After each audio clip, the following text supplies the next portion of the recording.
इसी पर बात करूंगा। तो आर्टिकल 31 में क्या था, संपत्ति का अधिकार था। क्या था फ्रेंड, संपत्ति का अधिकार था, संपत्ति का अधिकार था।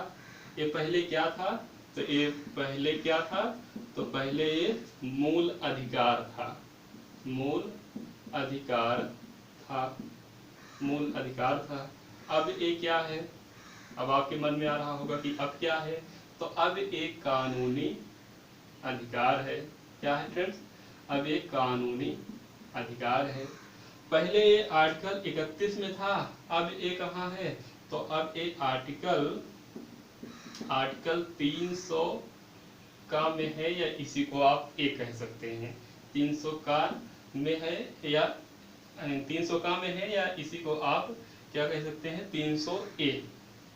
300 ए क्या है, संपत्ति का अधिकार। तो देखिए पहले क्या था, संपत्ति का अधिकार जब मूल अधिकार था तो बड़ी समस्या होती थी। समस्या ये होती थी जैसे किसी के पास जर जमीन नहीं होती थी, भूमि नहीं होती थी, संपत्ति नहीं होती थी, तो आर्टिकल 31 के तहत, आर्टिकल 31 में संपत्ति का अधिकार है, और आर्टिकल 32 के तहत सीधे सुप्रीम कोर्ट का दरवाजा खटखटाते थे लोग और कहते थे जज साहेब मेरे पास भूमि नहीं है, मुझे भूमि उपलब्ध कराने का कष्ट करें। तो इससे बड़ी समस्या होती थी, क्योंकि संपत्ति का अधिकार है तो इसमें समस्या होगी ही।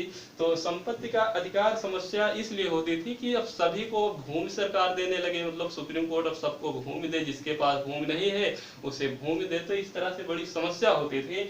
इसीलिए एक होता है 44वां संविधान संशोधन। कौन सा फ्रेंड, 44वां संविधान संशोधन होता है, संविधान संशोधन होता है सन 1978 में। कब होता है, सन 1978 में। और इस आर्टिकल 31 के संपत्ति के अधिकार को, जो मूल अधिकार था, इसे समाप्त कर इसे क्या बना दिया गया, कानूनी अधिकार बना दिया गया। मतलब कि 44वां जब संविधान संशोधन होता है सन 1978 में, तो जो ये मूल अधिकार था इस संविधान संशोधन के द्वारा इसे क्या बना दिया गया, कानूनी अधिकार बना दिया गया।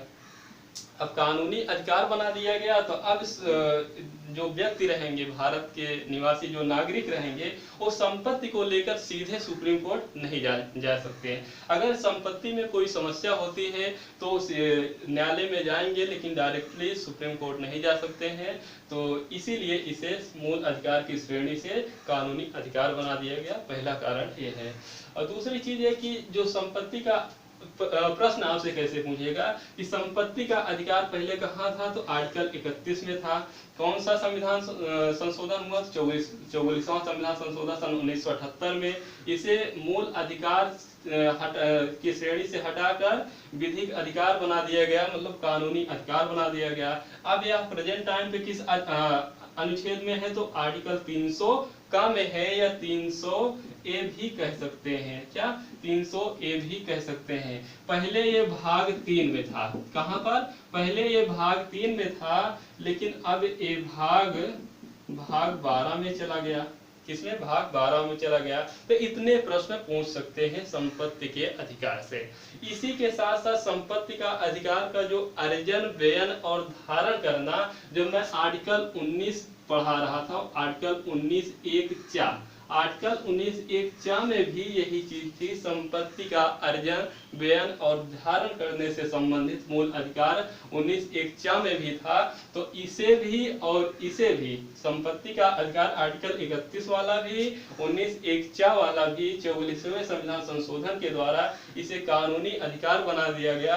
अब डायरेक्टली संपत्ति को लेकर आप ये नहीं कह सकते हैं कि जज साहेब मेरे पास भूमि नहीं है, मुझे भूमि देने की उपलब्ध कराएं। तो इस तरह से आप जाकर सुप्रीम कोर्ट में डायरेक्ट सुप्रीम कोर्ट का दरवाजा नहीं खटखटा सकते। आर्टिकल 32 के तहत आप कानूनी कार्यवाही कर सकते हैं, आर्टिकल 300 का के तहत आप जा सकते हैं न्यायालय में। तो इस तरह से ये संपत्ति का अधिकार हुआ।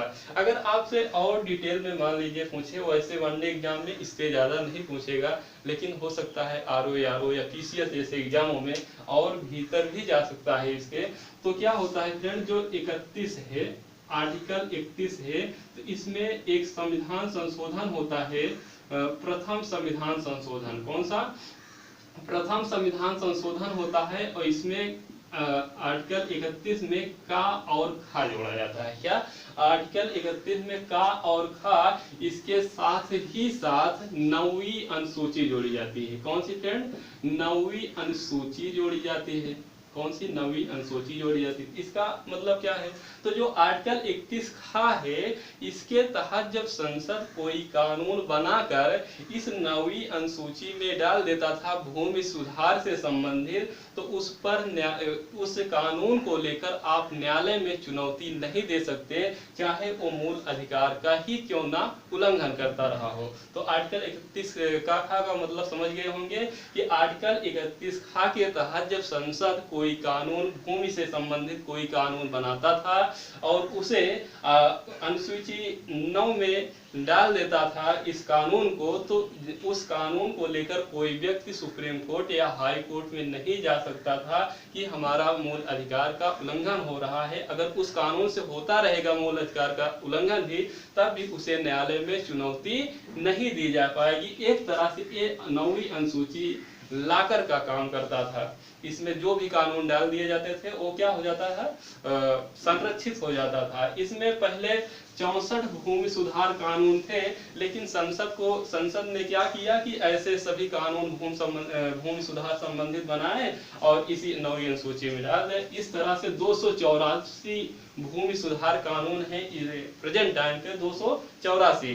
तो इस तरह से न्यायालय ने देखा कि संसद की ये चालाकी कि इन्होंने इस तरह से कानून बनाकर 9वीं अनुसूची में लाकर के रूप में बनाकर डाल देते थे, उसमें न्यायालय कुछ कर भी नहीं पाता था, तो इसे क्या किया गया?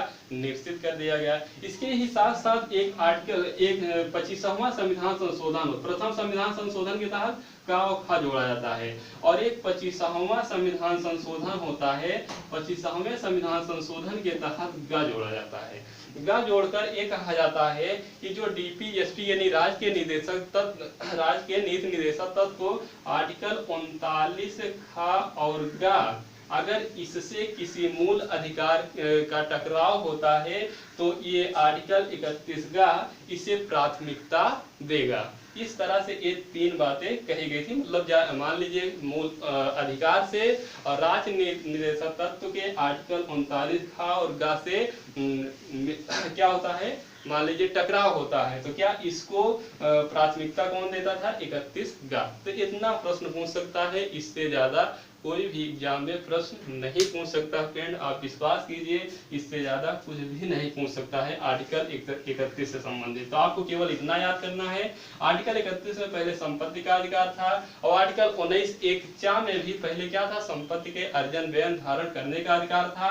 वो पहले मूल अधिकार था, लेकिन 44वां संविधान संशोधन 1978 के तहत इसे कानूनी अधिकार बना दिया गया।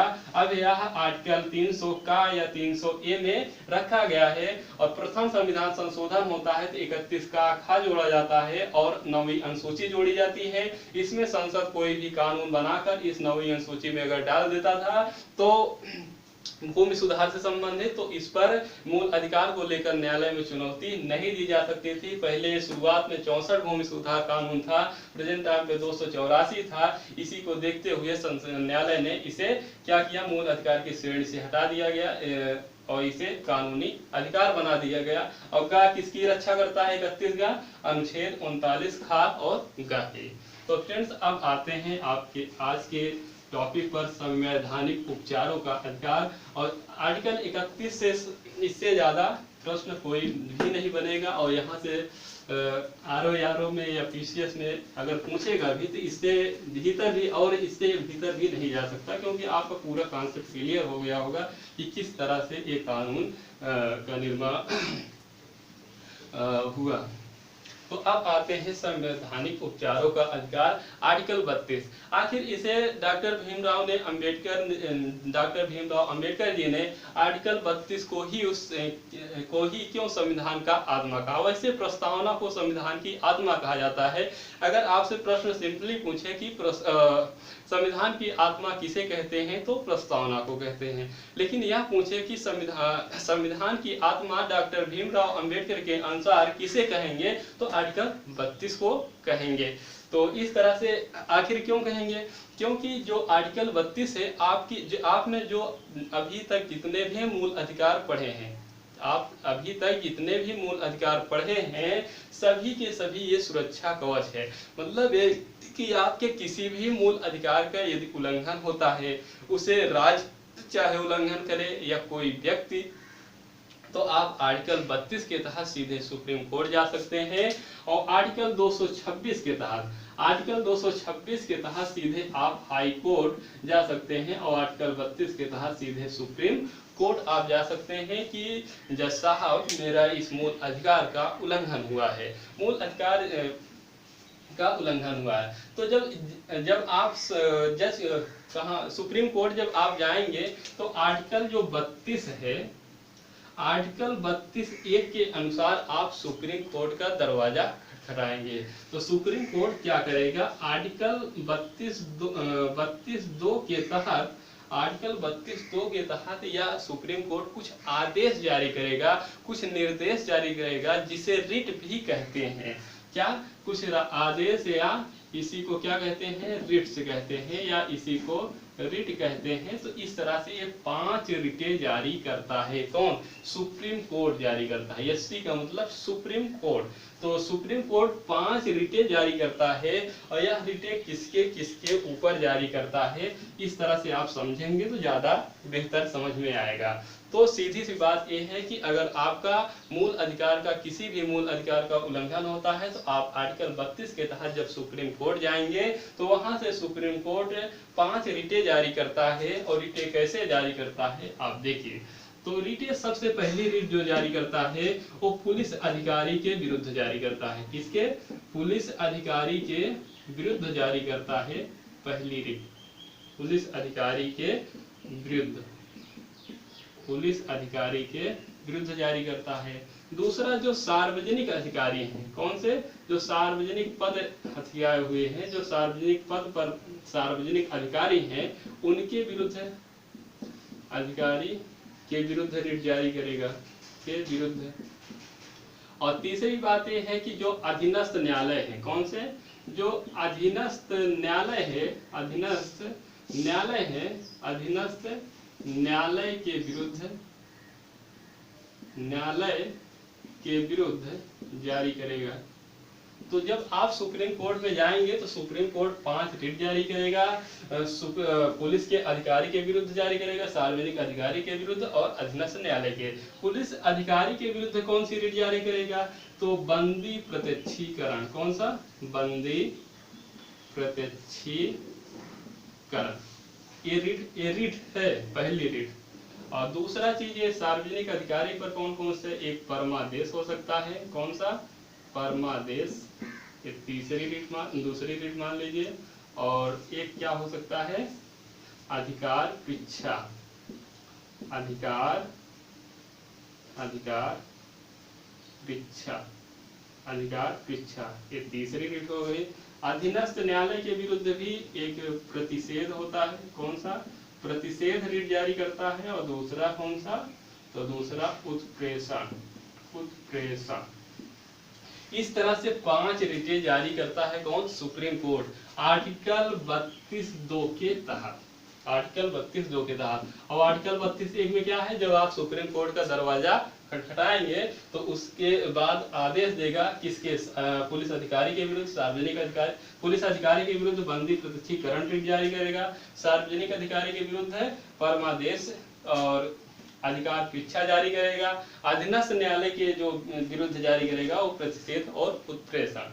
देखिए, पुलिस अधिकारी के विरुद्ध जो बंदी प्रत्यक्षीकरण रिट जारी करेगा सुप्रीम कोर्ट कहेगा कि जो बंदी व्यक्ति है, जो क्या है, बंदी व्यक्ति है, उसे 24 घंटे के भीतर, 24 घंटे के भीतर न्यायालय में प्रस्तुत करें। कहाँ पर, न्यायालय में शरीर के साथ उसे 24 घंटे के भीतर न्यायालय में प्रस्तुत करें। यह रिट जारी करता है पुलिस अधिकारी के विरुद्ध, कौन, सुप्रीम कोर्ट। दूसरा है परमादेश और अधिकरण पृच्छा, तीसरा है। तो परमादेश किसके विरुद्ध है, जब कोई सार्वजनिक अधिकारी, सार्वजनिक पद पर कोई अधिकारी बैठा है और वो अपना कार्य नहीं सही तरीके से नहीं कर रहा है, पद का दायित्व तो सही तरीके से पूरा नहीं कर रहा है या निर्वहन नहीं कर रहा है, तब ये सार्वजनिक अधिकारी, मतलब कि पद का दायित्व तो पद का दायित्व पूरा ना कर रहा हो। अगर कोई सार्वजनिक अधिकारी है, वह अगर अपने पद का दायित्व का निर्वहन नहीं कर रहा है या अपने पद के दायित्व को पूरा नहीं कर रहा है, तो उसके विरुद्ध परमादेश रिट जारी की जाती है। मतलब जैसे कोई सार्वजनिक अधिकारी है, उसका जो काम है वो काम नहीं कर रहा है, तो इसके विरुद्ध सुप्रीम कोर्ट क्या जारी करेगा? परमादेश जारी करेगा, रिट जारी करेगा। इसके तहत उसे सजेशन दिया जाएगा कि अपने पद के दायित्व को आप समझिए और उसका निर्वहन करिए, उसका पूरा कीजिए। अधिकार परीक्षा क्या होता है? जब अवैध तरीके से पद हासिल किया हो। मतलब कि जैसे कोई व्यक्ति है, वो सार्वजनिक जो पद है, सार्वजनिक अधिकारी का जो पद है, वो किसी अवैध तरीके से अगर वो पद धारण कर लेता है, तो सुप्रीम कोर्ट कहता है कि आपने किस तरह से आपने यह पद धारण किया है। तो ये अधिकार परीक्षा हो गया। प्रतिषेध क्या होता है? प्रतिषेध उत्प्रेषण अधीनस्थ न्यायालय के विरुद्ध जारी किया जाता है। प्रतिषेध का मतलब ये होता है फ्रेंड्स कि जब कोई कार्यवाही हो रही हो, कार्यवाही को रोकने के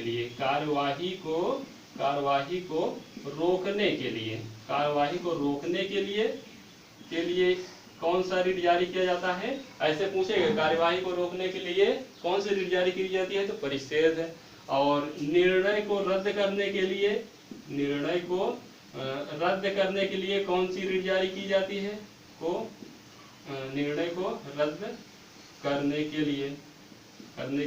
तो इस तरह से आपसे प्रश्न पूछेगा। मतलब जो अधीनस्थ न्यायालय के विरुद्ध प्रतिषेध है, यह कार्यवाही को जैसे कोई कार्यवाही चल रही है, अगर उसका कोई कार्यवाही चल रही है और यह कार्यवाही उस अधीनस्थ न्यायालय से ऊपर है, मतलब उसके अधिकार क्षेत्र से बाहर है, तो न्यायालय सुप्रीम कोर्ट यह प्रतिषेध रिट जारी करते हुए कहेगा, रिट का मतलब आदेश ही होता है, आदेश देगा कि आप जो कार्यवाही कर रहे हैं उसे आप रोकिए, क्योंकि वो आपके अधिकार क्षेत्र से बाहर है, उसे ऊपर के न्यायालय को भेजिए। मतलब कि जैसे अधीनस्थ न्यायालय है तो वो उच्च न्यायालय में भेजे उस मामले को। मतलब जैसे एक ही कोई व्यक्ति है, अगर उसको सजा सुनाना है, जैसे 1 दिन 2 दिन 15 दिन 1 महीने 2 साल, अगर सजा सुनाना है तो अधीनस्थ न्यायालय के पास है। लेकिन अगर उसे मौत की सजा सुनाना है तब उसे कहाँ पर जाना पड़ेगा? हाई कोर्ट के लिए भेजना पड़ेगा। तो इस तरह से ये होता है। उत्प्रेषण क्या होता है? ये भी अधीनस्थ न्यायालय के विरुद्ध ही होता है, लेकिन उत्प्रेषण में ये होता है कि जो अधीनस्थ न्यायालय का अधिकारी होता है वो निर्णय सुना दिया रहता है, तो उस निर्णय को रद्द करने के लिए, मान लीजिए आपके पास आपका फौगा, मतलब कि आपकी पकड़ अच्छे से है, आपने अधीनस्थ न्यायालय को मिला लिया और उसको पैसा वैसा देकर आप अपने विरुद्ध निर्णय सुना दे, मतलब कि अपने विपक्षी के ऊपर कोई निर्णय सुनवा देते हैं अधीनस्थ न्यायालय के ऊपर। वैसे में वो पीड़ित व्यक्ति कहाँ जाएगा? सुप्रीम कोर्ट जाएगा। जब सुप्रीम कोर्ट जाएगा तो सुप्रीम कोर्ट उत्प्रेषण रिट जारी करेगा, आदेश जारी करेगा कि अधीनस्थ न्यायालय के ऊपर कि आप उस निर्णय को रद्द करो और उस कार्यवाही को ऊपर भेजो, मतलब कि अपने ऊपर यानी उच्च न्यायालय में भेजो या सुप्रीम कोर्ट में भेजो। तो इस तरह संवैधानिक उपचारों के अधिकार आर्टिकल 32 संविधान का सुरक्षा कवच है। क्योंकि यह पूरे मूल अधिकार की सुरक्षा करता है। आपका कोई मूल अधिकार का उल्लंघन होता है तो आप जाएंगे आर्टिकल 32 के तहत सुप्रीम कोर्ट, या आप आर्टिकल 226 के तहत हाई कोर्ट जाएंगे। तो इस तरह से रिटें जारी की जाएगी। पुलिस अधिकारी के विरुद्ध बंदी प्रत्यक्षीकरण जारी किया जाता है। इसमें कहा जाता है कि सशरीर के उस बंदी व्यक्ति को 24 घंटे के भीतर आप न्यायालय में प्रस्तुत करें। कौन? पुलिस। और कौन जारी करता है? तो सुप्रीम कोर्ट। और सार्वजनिक अधिकारी परमादेश का तब जारी किया जाता है जब कोई सार्वजनिक पद रहता है, उस अधिकारी वो अपने कार्य को निर्वहन नहीं करता, मतलब अपने कार्य को पूरा नहीं करता, अपने कार्य पद के दायित्व को पूरा नहीं करता, तब परमादेश जारी किया जाता है। कोई व्यक्ति अवैध तरीके से कोई सार्वजनिक पद हथिया लेता है पैसा वगैरह देकर, तो अधिकार परीक्षा रिट जारी किया जाता है और उसे वहां से हटा दिया जाता है, क्योंकि उसे कारण बताने के लिए कहा जाता है और कारण अच्छे से नहीं कारण बताएगा और सही नहीं रहेगा, अवैध रहेगा तो उसे हटा दिया जाएगा पद से। अधीनस्थ न्यायालय के विरुद्ध दो, एक प्रतिषेध एक उत्प्रेषण। जब अधीनस्थ न्यायालय में कार्यवाही चलती रहती है और कार्यवाही उस न्यायालय के क्षेत्र से ऊपर रहता है तो सुप्रीम कोर्ट जारी करता है प्रतिषेध रिट और कहता है आप कार्यवाही को रोकिए, कार्यवाही को ऊपर भेजिए। और उत्प्रेषण तब कहा जाता है जैसे मान लीजिए आपका अच्छे से क्या है, आप अधीनस्थ न्यायालय के अधिकारियों को आपने पैसे कौड़ी से मिला लिए या रिश्तेदारी नातेदारी से, और आपने अपने विपक्षी व्यक्ति को निर्णय सुनवा दिए, और वो जो शोषित व्यक्ति रहेगा वो सुप्रीम कोर्ट जाएगा तो सुप्रीम कोर्ट उत्प्रेषण रिट जारी करेगा और अधीनस्थ न्यायालय के विरुद्ध, और अधीनस्थ न्यायालय को कहेगा आप जो निर्णय दिए हैं उस निर्णय को रद्द कीजिए और उसे हाई कोर्ट या सुप्रीम कोर्ट भेजिए या आप अपने उच्च न्यायालय में भेजिए। तो इस तरह से संवैधानिक उपचारों का अधिकार को आर्टिकल 32। इसके बाद आता है आर्टिकल 32 के बाद आता है 33, 34, 35। आर्टिकल 2-3 और है, बस ज़्यादा से ज़्यादा 5 मिनट का समय लगेगा तो बता देते हैं, उससे भी कंप्लीट ही हो जाता है मूल अधिकार। तो देखिए, तो इसमें आर्टिकल 32 के तहत 5 रिटें जारी करता है और एक है आर्टिकल 32(3). तो आर्टिकल 32(3) जो है इसके तहत संसद को अधिकार दिया गया है कि जो ये 5 रिटें जारी करता है सुप्रीम कोर्ट, आप चाहिए तो भारत के किसी अन्य न्यायालय को भी यह अधिकार दे सकते हैं कि वह भी ये 5 रिटें जारी कर सकता है। यह अधिकार संसद को देता है आर्टिकल 32(3) कि आप ऐसी व्यवस्था किसी न्यायालय को दे सकते हैं, 5 रिटें या 1-2 रिटें जो भी आप चाहें कर सकते हैं। अगर संसद चाहे तो भारत के किसी अन्य न्यायालय को भी, सुप्रीम कोर्ट के अलावा अन्य न्यायालय को भी यह अधिकार दिया जा सकता है आर्टिकल 32(3) के तहत। तो आपने समझ गए होंगे आर्टिकल 32(1) सुप्रीम कोर्ट का दरवाजा खटखटाएंगे। आर्टिकल 32(2) के तहत सुप्रीम कोर्ट 5 रिटें जारी करेगा और वो सब पुलिस अधिकारी के विरुद्ध होगा, सार्वजनिक अधिकारी के विरुद्ध होगा और अधीनस्थ न्यायालय के विरुद्ध होगा। और आर्टिकल 32(3) में कहा गया है कि अगर संसद चाहे तो भारत के किसी भी न्यायालय को यह रिटें जारी करने का अधिकार दे सकता है, चाहे 5 या 2 या 3 कुछ भी हो, 5 रिट जारी कर सकता है या 2-3 उसकी इच्छा अनुसार है। अब आर्टिकल में बात करूंगा 33, आर्टिकल 33, आर्टिकल 33, आर्टिकल 34 और आर्टिकल 35। ये क्या है? ये सभी के सभी अनुच्छेद है ना, आर्टिकल 33, 34, 35। तो देखिए इसमें क्या कहा गया है। तो जो आर्टिकल 33 है, जो आर्टिकल 33 है इसमें क्या कहा गया है, इसमें इंटेलिजेंस ब्यूरो, आर्टिकल जो 33 है इसमें इंटेलिजेंस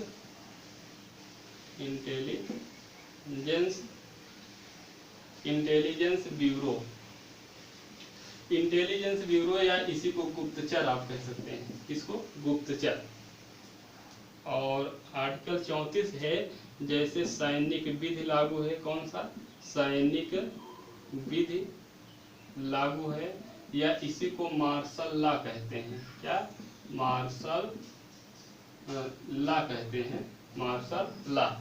और आर्टिकल 35 में है संसद को शक्ति दी गई है, संसद को कानून बनाने की शक्ति। वैसे ये तीनों किससे संबंधित है? संसद से संबंधित है। ये तीनों आर्टिकल किससे संबंधित है? संसद से संबंधित है। देखिए आर्टिकल 33 में कहा गया है इंटेलिजेंस ब्यूरो यानी गुप्तचर। अगर गुप्तचर किस्म के कोई अधिकारी हैं तो उनके मूल अधिकार में थोड़ा बहुत कमी लाई जा सकती है। जैसे गुप्तचर अधिकारी आप इतिहास में भी पढ़े होंगे, गुप्तचर नियुक्त किया जाता है। क्यों?